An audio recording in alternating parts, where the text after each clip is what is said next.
Hypothesis testing about the mean with unknown variance, यानी कि hypothesis testing के दौरान जिस वक्त फर्ज करें हमें अगर एक ऐसे सैंपल से डील करना हो जो कि स्मॉल सैंपल है, उसका साइज जो है स्मॉल सैंपल है साइज है, और दूसरी बात यह कि उसमें जो वेरिएंस है वो हमें अननोन हो, यानी जो पॉपुलेशन वेरिएंस है वो जिसे हम सिग्मा स्क्वायर कहते हैं वो अननोन हो, तो उस सूरत में या उस सिचुएशन में हम जो है जी जो स्टैटिस्टिक है जो कि टेस्ट करने के लिए हम एक हाइपोथेसिस की टेस्टिंग के लिए यूज करते हैं वो नहीं इस्तेमाल कर सकते। ठीक है, उस वक्त हम फिर टी जो हमारे पास स्टैटिस्टिक है हम उसको इस्तेमाल करेंगे और उसकी मदद से फिर हम डिसीजन लेंगे कि आया कि हमने अपने नल हाइपोथेसिस को जो है वो रिजेक्ट करना है या उसे रिजेक्ट नहीं करना।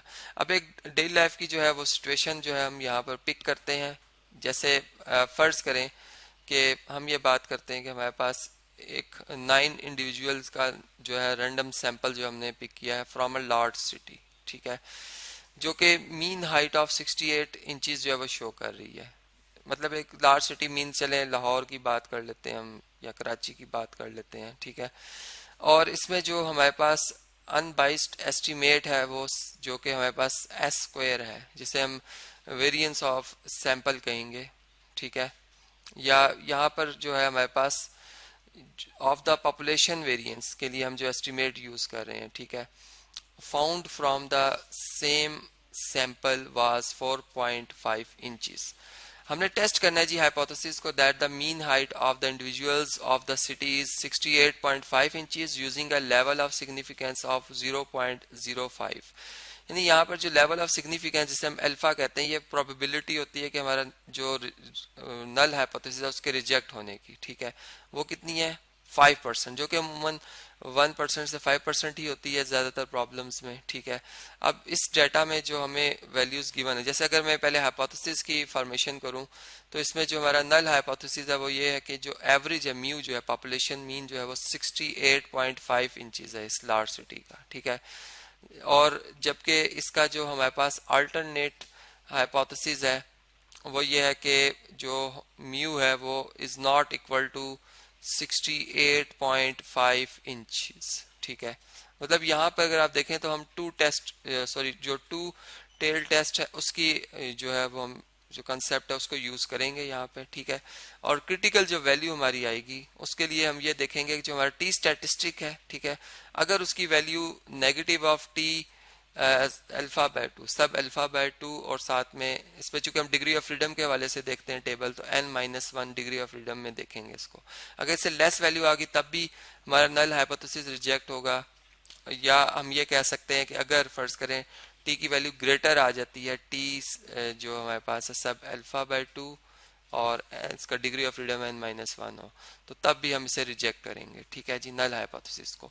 तो इस केस में ये, लेकिन अगर फर्ज करें मैं ये कहता हूं कि अगर ये greater than mu greater than 68.5 आता तो सिंपल हम फिर इस मतलब जो हमारे पास राइट टेल्ड टेस्ट है उसकी हम जो है वो कंसेप्ट को यूज करते हैं। हम देखते हैं कि क्या टी की वैल्यू ग्रेटर आ रही है टी सब अल्फा बाय 2 और n-1 डिग्री ऑफ फ्रीडम पे, और अगर h1 हमारा अल्टरनेट हाइपोथेसिस लेस देन होता 68.5 तो फिर हम लेफ्ट टेल्ड की जो है वो कंसेप्ट को यूज करते हैं इस टेस्ट को और देखते कि टी की वैल्यू जो है स्टैटिस्टिक की क्या लेस आ रही है negative of T sub alpha by 2 पे जबकि डिग्री ऑफ फ्रीडम n-1 होगा। ठीक है, ये मैंने आपको सिर्फ एक इन्फॉर्मेशन के तौर पे बताया और यहाँ पर n जो हम ले रहे हैं वो चूंकि 9 इंडिविजुअल्स की बात की जा रही है तो 9 होगा सैंपल साइज हमारा। ठीक है, तो देखें अब चूंकि हम ये मतलब इसको असूम कर रहे हैं कि ये हमारा नॉर्मल डिस्ट्रीब्यूटिव कर्व है। ठीक है, अब इसमें जो हमारे पास टी की वैल्यू आ रही है, ठीक है,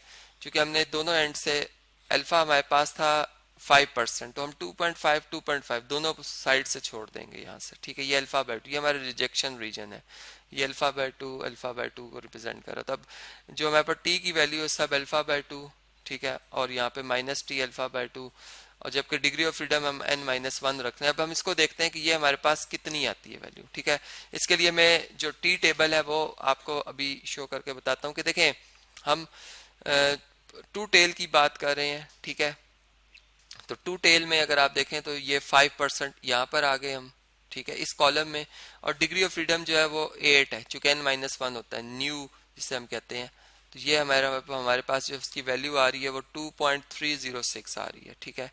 ये इसको मैं इस तरह से कर देता हूँ 2.306। तो टी की ये वैल्यू जो है हम यहाँ पर लिखेंगे। मैं बल्कि स्क्रीन को अप कर देता हूँ, ठीक है।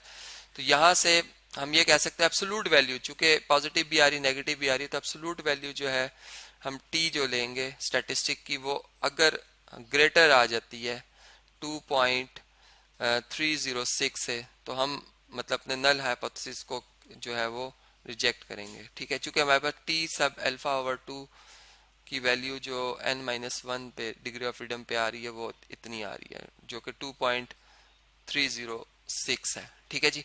ये बात हमें क्लियर हो गई।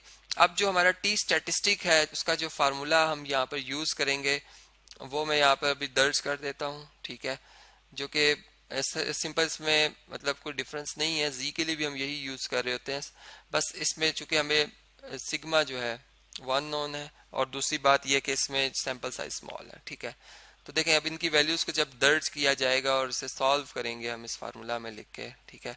तो जिसका आंसर आता है वो भी मैं आपसे शेयर कर देता हूँ कि वो हमारे पास बन जाता है जी। नेगेटिव में आ रहा है तो -0.707, ठीक है। इस तरह से यह वैल्यू आ गई हमारे पास जी। तो अब आप देख सकते हैं कि जो इसकी अगर एब्सोल्यूट ले लिया जाए, इस टी का एब्सोल्यूट ले लिया जाए, या इस कंडीशन को देख लिया जाए जो ऊपर मैंने बताई थी, ये वैल्यू जो आई है हमारे पास वो लेस देन आई है इस वैल्यू से 2.306 है। चूंकि अगर ग्रेटर आती तो मैं नल को रिजेक्ट करता, लेकिन यहाँ पर नल हाइपोथेसिस रिजेक्ट नहीं होगा। इसका मतलब कि अगर हम कंक्लूजन को देखें तो हम यही बात कर रहे हैं कि जो हमारा नल हाइपोथेसिस है उसे हम जो है वो रिजेक्ट नहीं कर रहे हैं, उसे हम एक्सेप्ट कर रहे हैं, ठीक है। और इसका मतलब ये है कि ये बात दुरुस्त है कि जो इस लार्ज सिटी की बात की जा रही है, जो भी मैंने कहा था, अगर हम लाहौर को कंसिडर कर लें कि उसमें जो इंडिविजुअल की जो एवरेज हाइट बनती है, ठीक है, वो जो बन रही है वो 68.5 इंचेस बनती है, वो बिल्कुल दुरुस्त है, ठीक है।